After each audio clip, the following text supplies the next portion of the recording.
The Creature from Beyond Infinity, Chapter 13, The Sleepers Awake. Court busied himself with the golden-haired girl. Jansaya's feline, sophisticated green eyes and the vague suggestion of cruelty about her lips were not apparent now as she lay in cataleptic sleep. Rather, she seemed some elfin creature out of Earth's myth-haunted past, a daughter of Neptune. The gossamer violet-tinted robe scarcely veiled the alluring curves of her slim form. Her lashes lay golden on the rose-petal cheeks. She seemed so helpless, so childlike. Utterly trusting, she lay curled like a kitten on the couch. The poignant loveliness of the Atlantean girl was suddenly an aching stab in Court's heart. He felt no passion for her, no infatuation. She was too completely removed from mundane life for that. But Jansaya curiously seemed to typify and embody for Court something he had never known. Out of the world's youth, she was youth, a symbol of the dreams that most men know before they grow too old. Staring down at Jansaya, Court realized that he had never known youth and wondrous dreams. Unexpectedly, he thought of Miriam Barton, whom he had left on Earth. He put her out of his mind by working swiftly. Occasionally, Thordred came to the door of the laboratory to watch, but as time wore on, the giant appeared less often. Though he had learned much when the thought-transference helmet had given him the knowledge of Ardath's brain, Thordred had not acquired the Kyrian super-mentality. Guiding the ship back to Earth was a difficult task. Besides, he was busy making certain adjustments on the thought helmet. So he remained in the laboratory and did not see Jansaya awaken. Court had turned away to stare curiously at the other two sleepers, Li Yang and Scipio the Carthaginian. The giant warrior puzzled him. Since the man wore only a breechclout, Court found it hard to guess his origin. The color of his skin was negroid, but the thin, firm, harsh lips and the hair certainly were not. Li Yang, though, was obviously an Oriental. What did that mean? Had his spaceship actually come from another world? The golden-haired girl might have been born on an alien planet, perhaps even Thordred and the sleeping naked giant. But the Oriental? Court frowned, and then glanced at Jansaya as she stirred. She had been breathing regularly for some time. Now her lashes fluttered and her green eyes opened. When she looked up at Court, a soft, wordless sound of inquiry murmured from the red lips. "Athloye siavo." Court matched the girl's language, which he did not know was Atlantean, with Latin. "Don't try to talk yet.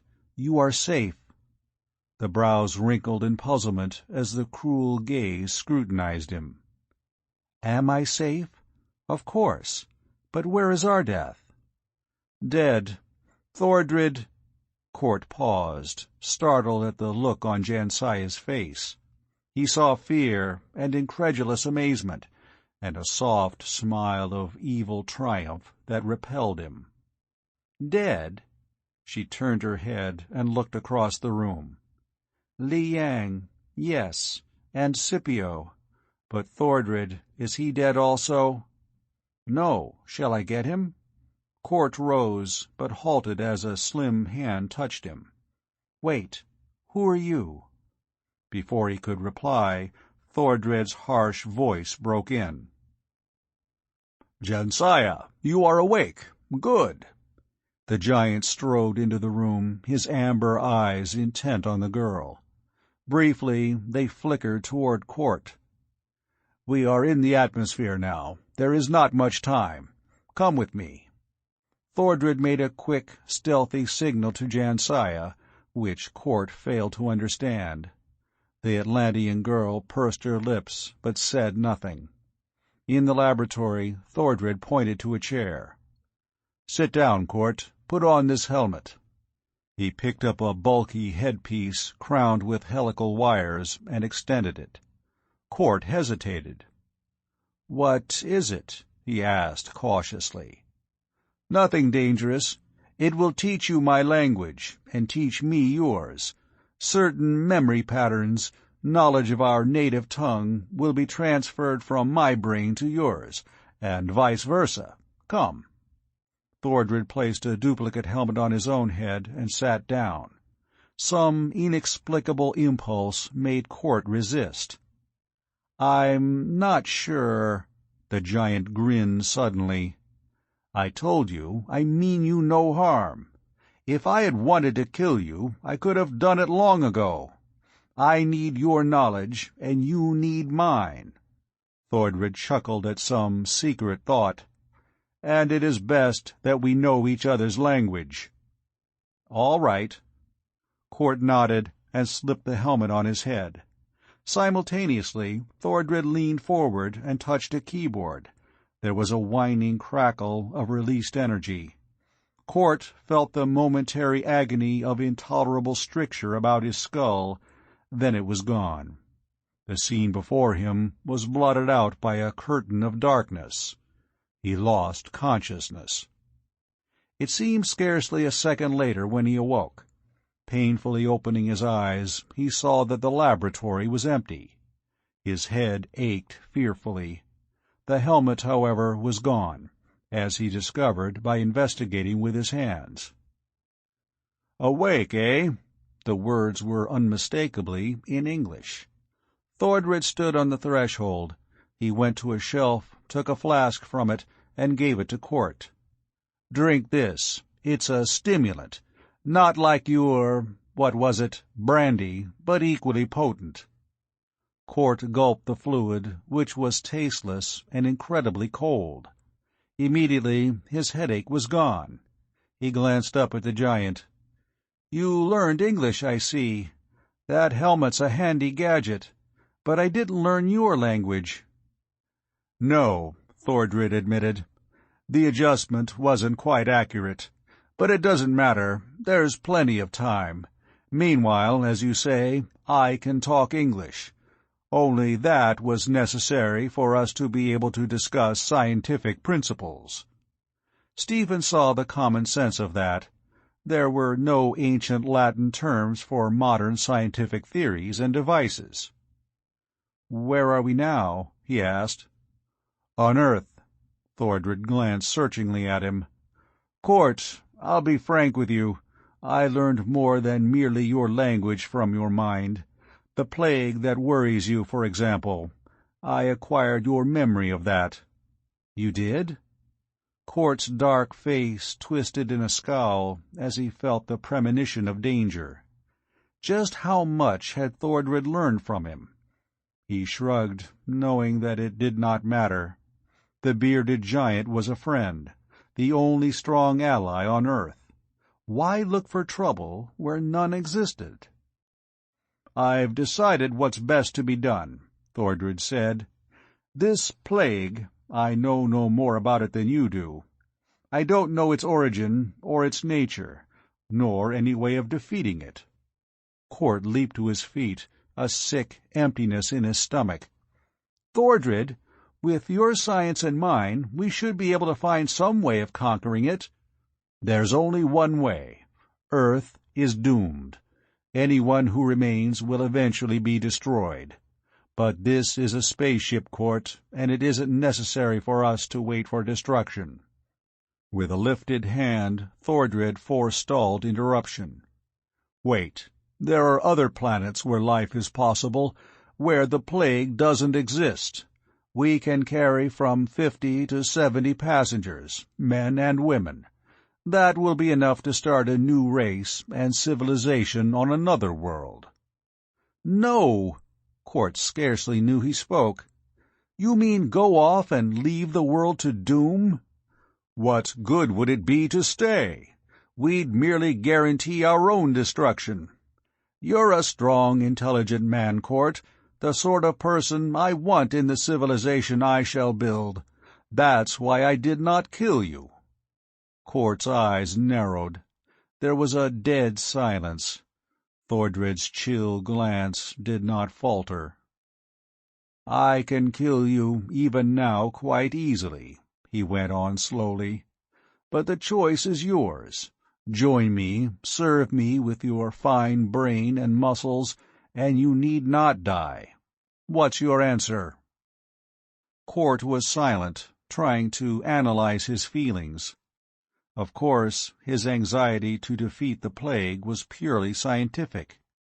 How could he, a super-intellect, feel any sympathy for ordinary men and women? What did it matter if Earth died, as long as a new civilization would be built on a distant, safer world? A bell rang sharply through the ship. When Thordred flicked on a vision screen, Cort stared at it. The spaceship had landed in what seemed to be a park. Suddenly, he recognized it as Central Park in New York.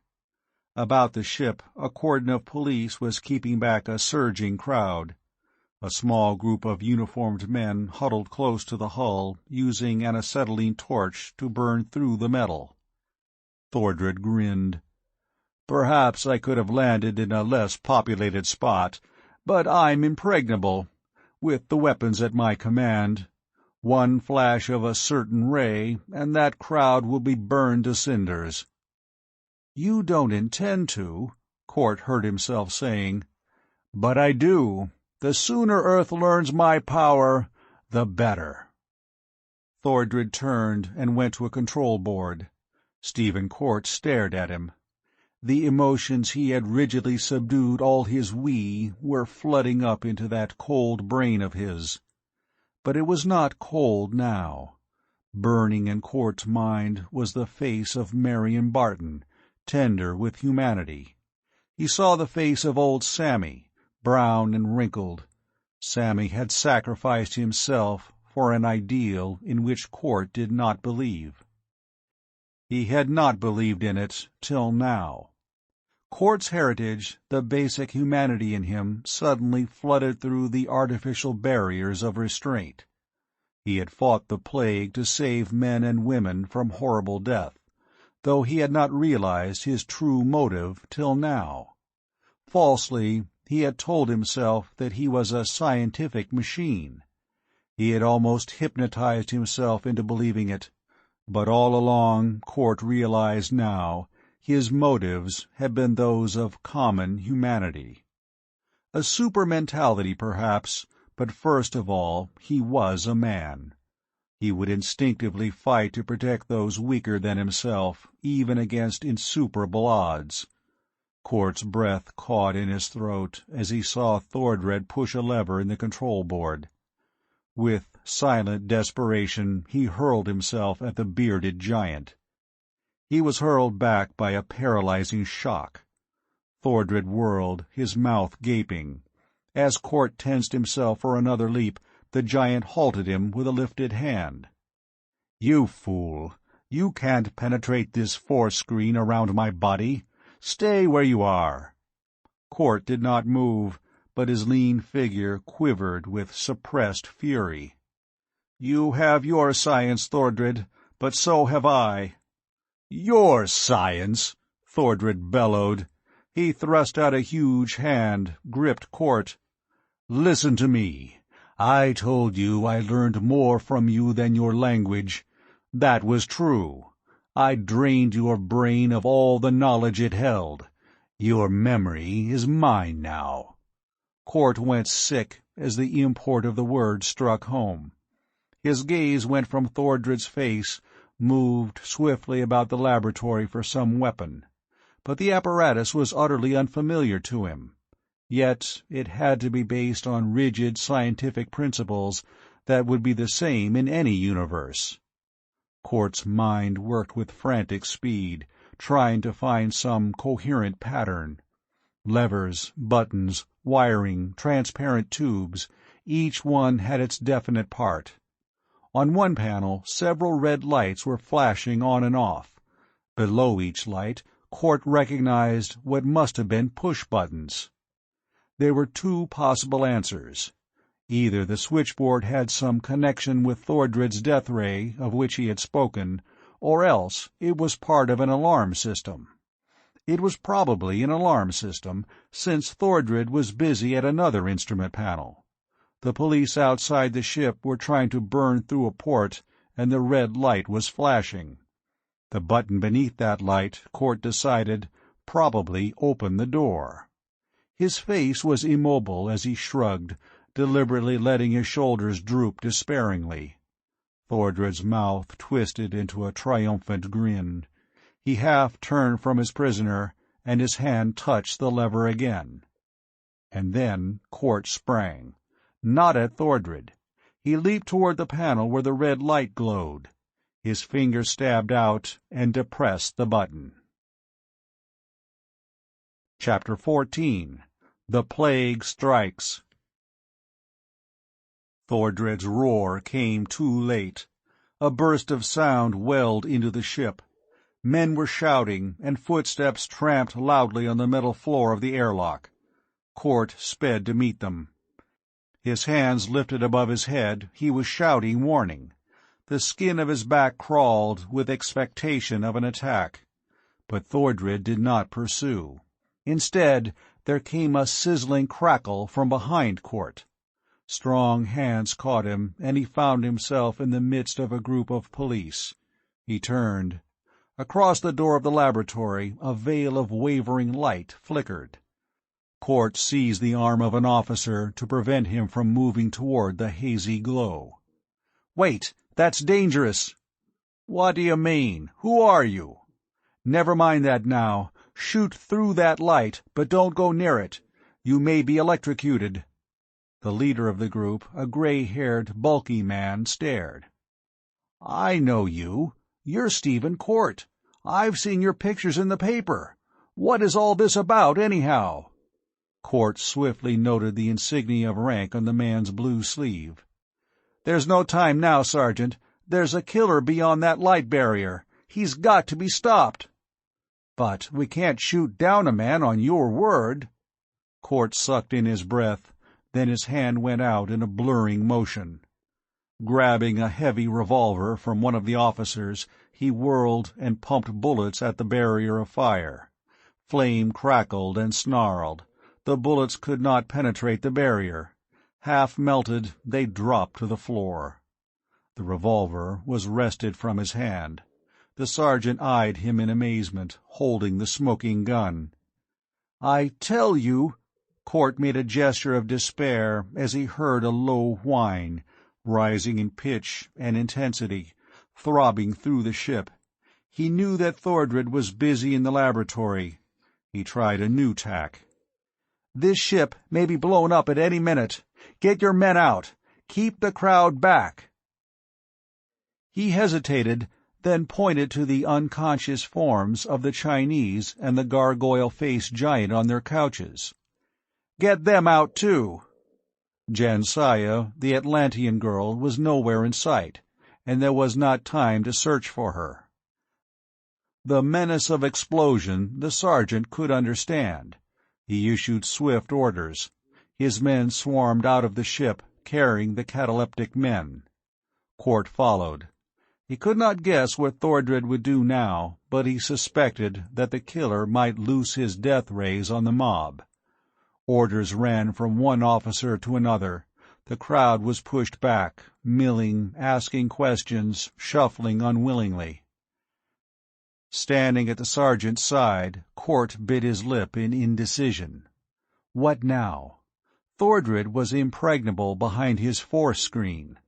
Without equipment, Cort could do nothing. With the right apparatus, he knew, he could find the vibration rate of the screen and neutralize it. But there was no equipment here. "This got anything to do with the plague?" the sergeant said. "We're evacuating New York, you know." "What? Evacuating New York?" "Yeah, the plague's hit us. The city's a death trap, with 8 million people here. Martial law's been declared, though, and everything's under control. The whole city's moving out before the plague spreads." Cort nodded, staring at the ship. Well, clear the park and get some planes to bomb our friend here. I don't know if explosives will harm him, but it's worth trying while there's still time. As for those 2 unconscious men you took out of the ship, get them to a hospital. We'll—" There was a sudden interruption. From the golden hull a ray of cold green brilliance probed. As it shot toward Court, he felt a wave of icy chill. All the strength was abruptly drained from his body. He felt himself falling. The ray flamed brighter, turned to yellow, then to white. It splashed in pale radiance over the sergeant. His strong face seemed to melt, the flesh blackening incendiary horror over the bone structure. The officer dropped without a sound. Through filming eyes, Court saw the golden spaceship rise from its resting place. It shot up and hovered. Fleeing abruptly into the western skies, it was gone. When the ray touched Court, it had not been strong enough to kill, only to paralyze, but the sergeant was horribly dead. Court felt himself slipping down into the black pit of unconsciousness. His last memory was that of some small bird wheeling above him against the blue. Then darkness took him. Hearing returned to him first. The sound was confused and chaotic. Court lay motionless, striving to analyze it. As if from a vast distance, he seemed to hear a babble of voices faintly mumbling what sounded like gibberish. Piercing through this was a medley of shrill whistles and siren-like noises that were utterly inexplicable. Then Court opened his eyes, looked straight up at a bare white ceiling. Sunlight made square patterns on it. He could move, he discovered. Without difficulty he sat up, found that he was in one of a row of cots that ran down the length of a long room. He was in a hospital. Court's voice cracked when he cried out. He tried again, but roused only an echo. Wonderingly, he rubbed his chin and gasped in amazement. A beard? He must have been unconscious for 2 weeks at least. He rose, shivering in his regulation hospital nightgown. Though the windows were closed, the room was icy cold. Rocking weakly on his feet, Court looked around. The man in the next bed looked familiar.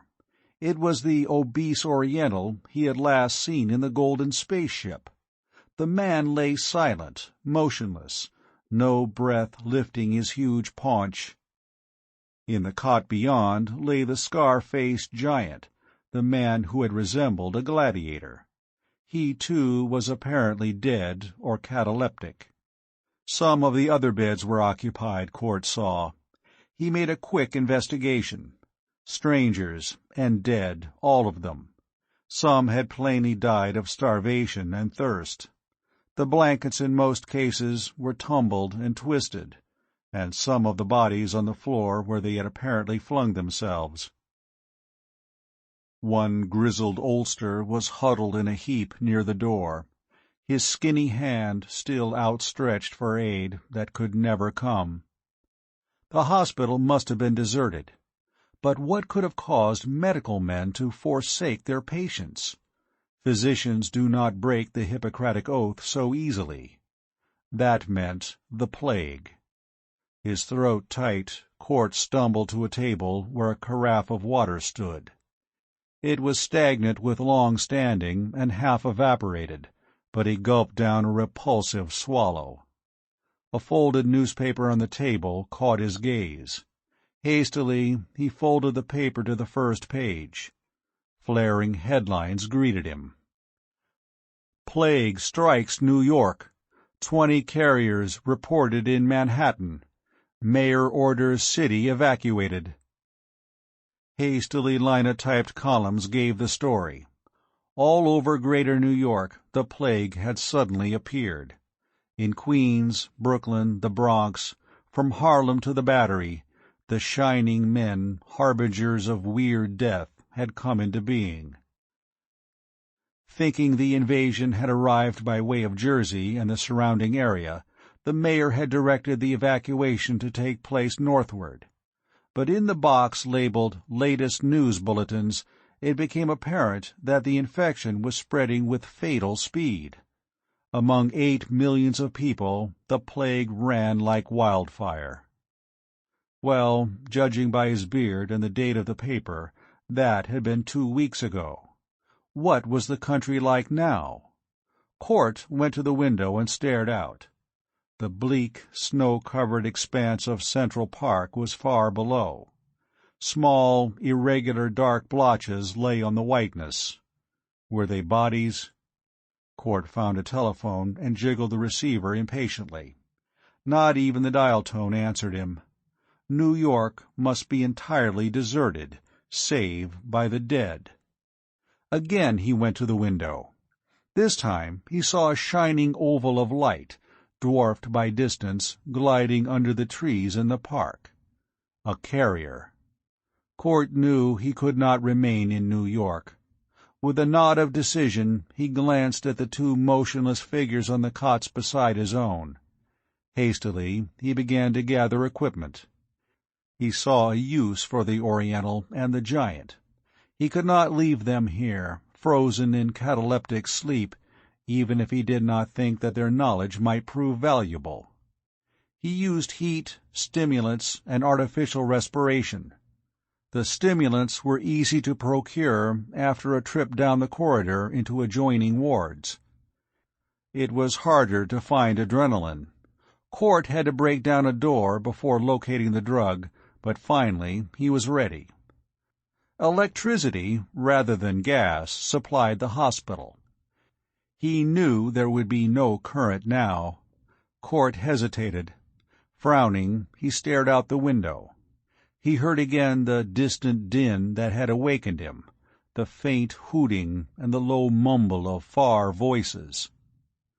Radios, of course. Innumerable radios had been left turned on when the evacuation had taken place, and they were still broadcasting. That meant there was still electricity.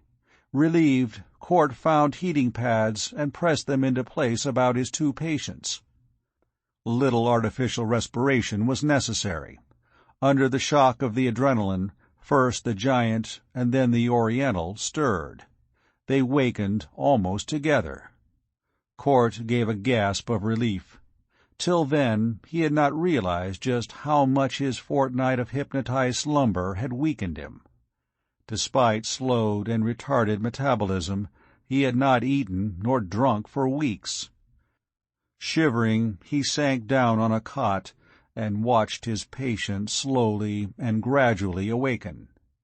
There was so much to do. He must communicate with these 2. But what language did they speak? Would they be able to understand Latin? After that, there would be so many things. Find out what had happened, leave New York safely. But the first thing, Court murmured, is to stow some food under my belt. No, he resolved, glancing down at his nightgown. The first thing I need is a pair of pants. Chapter 15. Under the Plague. It was nearly an hour later when Court finally finished his story and learned from Li Yang and Scipio their own tale. Luckily, both understood Latin. When Court's knowledge of the language failed, he pieced it out in Greek, which Scipio knew. "I am familiar with all the tongues spoken around the Middle Sea, the Mediterranean," the huge Carthaginian stated. "This English of yours sounds like a hybrid language, a mixture of Latin, Greek, Goth, and Zeus knows what else. However, I will learn it. We had a saying that those in Helvetia had best do as the Helvetians do, though all they generally did was freeze." Scipio chuckled deep in his barrel chest. "We have a saying that jackasses bray at inopportune moments," said Li Yang blandly. "Therefore, hold your tongue, Scipio, while we make some plans." He sighed ponderously. So, Ardath is dead, eh? Eheu, he was a wise man, and a good one. Also, I have lost my lute, so I grieve." "I scarcely knew Ardath," Scipio confessed, "though he saved my life, of course. But the nymph girl, Jansiah, I needed only a glimpse of her to lose my heart and soul." The gargoyle face twisted in pained memory. "What can we best do, Court?" "Get out of New York. After that, we can make our plans. I want to get back to my laboratory. But first, well, come along." Court rose and led the others into the corridor. Li Yang shivered as the chill wind rustled under his scanty gown. "The world has grown colder," he mourned. "Not even on the northern steppes did I feel such a knife-like blast." Court was unavailingly pressing the elevator buttons. "Guess they're not working," he said wryly. "That means we'll have to walk all the way down. It'll keep us warm anyway. Watch out for any carriers." Scipio shook his head as the three hurried down the stairs. "I do not understand this plague. Civilizations change, of course. New gods and new magics spring up. But what you tell me of this plague smacks of the Vrykrolos, the vampire." The others had no breath for talking. Scipio continued to muse aloud as they descended. When they reached the street, though, he was the only one who was not panting. "Zeus, Apollo, Kronos, and Neptune!" he roared, staring up at the skyscrapers. "Surely the gods must have reared these buildings." "Did gods build the Nilotic pyramids?" Li Yan asked with breathless irony. "Men learn always, and always they build higher. But my poor toes will be frozen." He danced about grotesquely in the slush. "You are a hardy race, Court, to walk about in these skimpy togas." Court was glancing about swiftly. "Come in here," he said. He hurried toward a nearby shop. He had seen that the window was broken, and a burglar alarm was clanging loudly from within.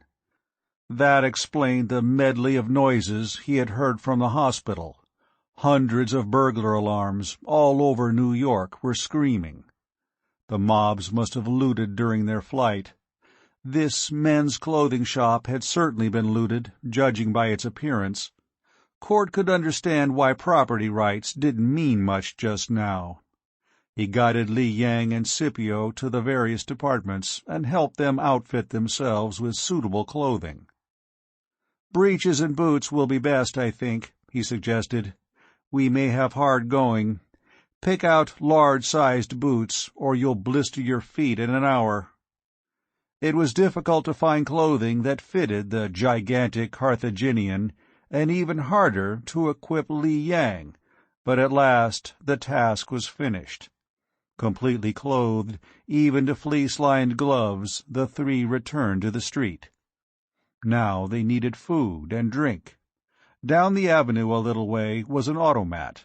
Court led them into it, pausing at the entrance to examine a motionless, shrunken body that lay there. It was the corpse of a man, emaciated and pallid, frozen rigid. It was oddly shriveled, which Court recognized as the stigmata of plague victims. Though the man had certainly been dead since the evacuation of New York, there was no sign of decomposition. "Draining of vital energy means absolute sterility. No germs or microbes. That's logical," Court muttered. "At least there would be no danger of a pestilence." He smiled crookedly. "Pestilence. There was nobody to be harmed by it anyway." A radio in the automat was humming noisily. Court hesitated, still inhibited by a lifetime of conditioning. But he went to the change desk and appropriated a handful of nickels.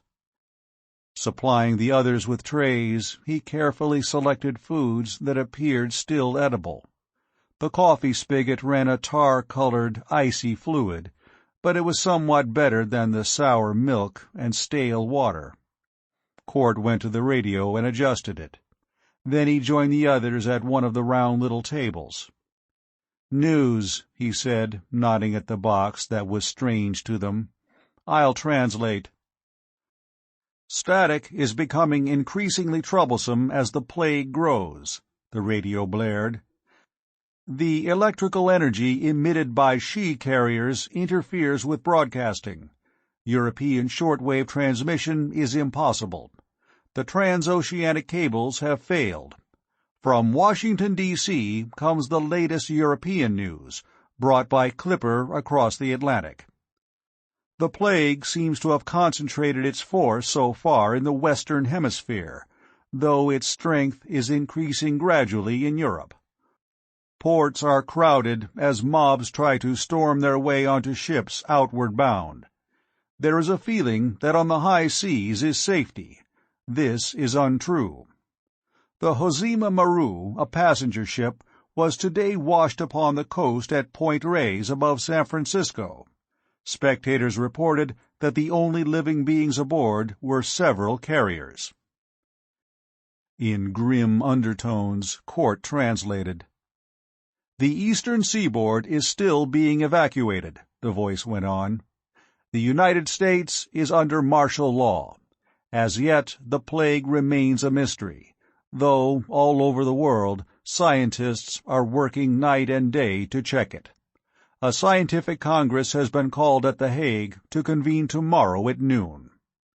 We are still receiving reports about the mysterious golden airship which first appeared in Central Park, New York, 2 weeks ago. Since then it has landed 8 times, always in a sparsely populated area. Unconfirmed reports state that men and women have been forced to enter the ship. 2 hours ago, according to San Francisco station KFRC, the ship landed in the Berkeley Hills." Cort's voice rose excitedly as he translated. Scipio sat back with a grunt, and the Oriental pursed his red lips. "So, Thordred's still on Earth." Li Yang rubbed his fat hands together. "Good, Cort. There are marvels of science in that golden ship, all the wonders of Ardath's great civilization. If you can get your hands on them." Cort frowned. "As soon as Thordred finishes recruiting the people he needs to start a new life on a different planet, he'll vanish forever. The worst of it is, he's drained my mind, taken all my knowledge. Everything I know, I share with him now. But I've got to get back to my Wisconsin lab. I have apparatus there that will enable me to construct a weapon or two that might give me a chance against Thordred. But till I get to the lab, I can't even locate the golden ship." "Then why do we wait here?" Scipio thrust back his chair and stood up, towering incongruously in the gleaming shininess of the automat. "Let us hurry." They went out. Behind them, the radio blared. "Shall keep broadcasting as long as we are able. The city is entirely evacuated. We are barricaded in this station, and shall remain here until our power fails, or until— This is WOR, Newark, New Jersey. All listeners are warned to leave their homes immediately, and—" Fifth Avenue lay silent under a white mantle. Snow had fallen within the past 24 hours. The sky, however, was blue and cloudless. Singularly eerie was the silence that lay over New York, made more horrible by the mutter of radios and the distant jarring of alarms. These too would die when the power failed.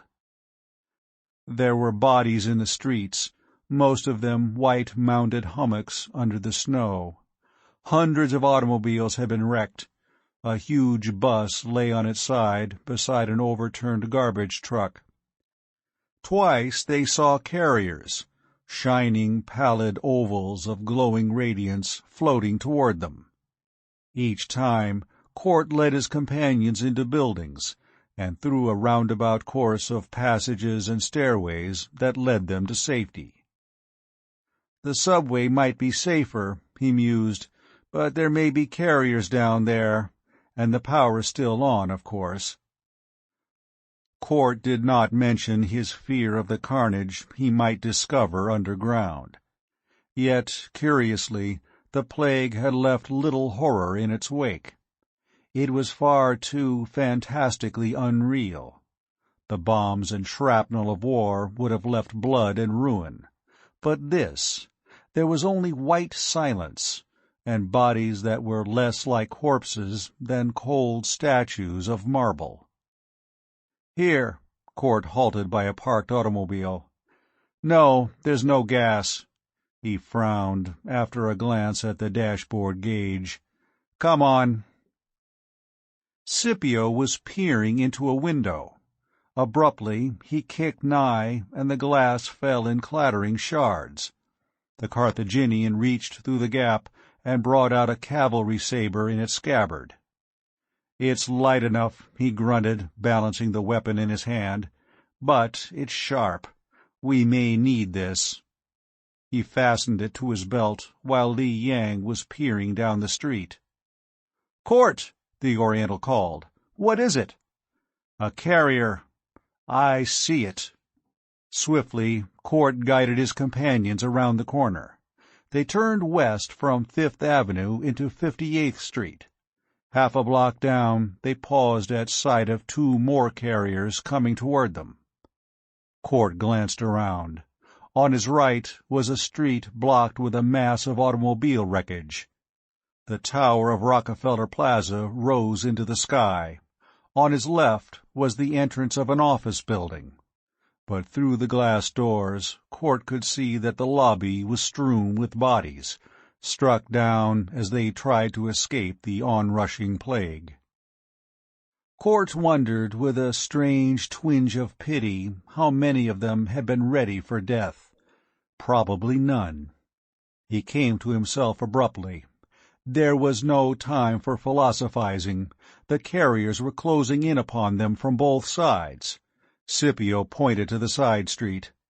"There, we can climb over." "Wait!" Court's sharp command halted the others on the curb. "Here's a car." A large black sedan was parked a few feet away. Two bodies lay near it, a man's and a woman's. The girl, scarcely more than a child, lay in a pitiful little huddle on the running board, her blonde hair whitened with snow. The man, a bulky, dark young fellow, lay with his face in the gutter, a cigar still drooping from one corner of his mouth. But the keys were in the ignition. Hastily, Court sprang into the car, turned the key, and pressed the starter. He really expected no response. To his surprise, the battery painfully turned the cold engine over. Court dared waste no more time. He glanced around. With a gasp of relief, he saw that the shining bodies of the carriers had halted.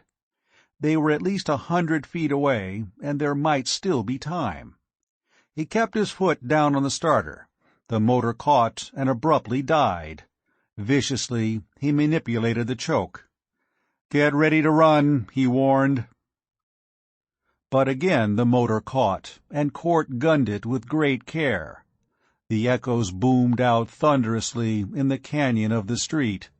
Li Yang and Scipio sat tensely beside Court, more afraid of this noisy invention than the incomprehensible carriers.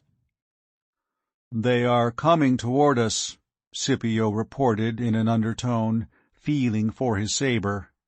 "I shall get out and hold them back till—" "No!" Court let out the clutch. "Stay where you are!" The car jerked into motion. There was a sickening moment when the motor sputtered, coughed, and almost stopped. Court jammed down the gas, heard the exhaust pipe crack open with a deafening roar. Then they were plunging forward. But the carriers were ominously close. Into Court's mind came a weird, illogical thought. Pillars of fire and smoke. Was that it? It didn't matter, for two of them, directly ahead, were gliding toward the car. He spun the wheel, skidded on the slushy pavement. He shot between the two monsters, missing them by a hair's breadth. The sedan rocketed on, gathering speed. Cort swallowed hard and wiped the perspiration from his forehead with the back of his hand. "Narrow squeak. This is a one-way street," he added with wry humor, "and we're going the wrong way. But I doubt if we'll get a ticket." They crossed 6th Avenue, then 7th, and turned left on Broadway. Cort headed for the Holland Tunnel. Before he reached the tube, he sighted a tangle of wreckage which told him that the route was closed.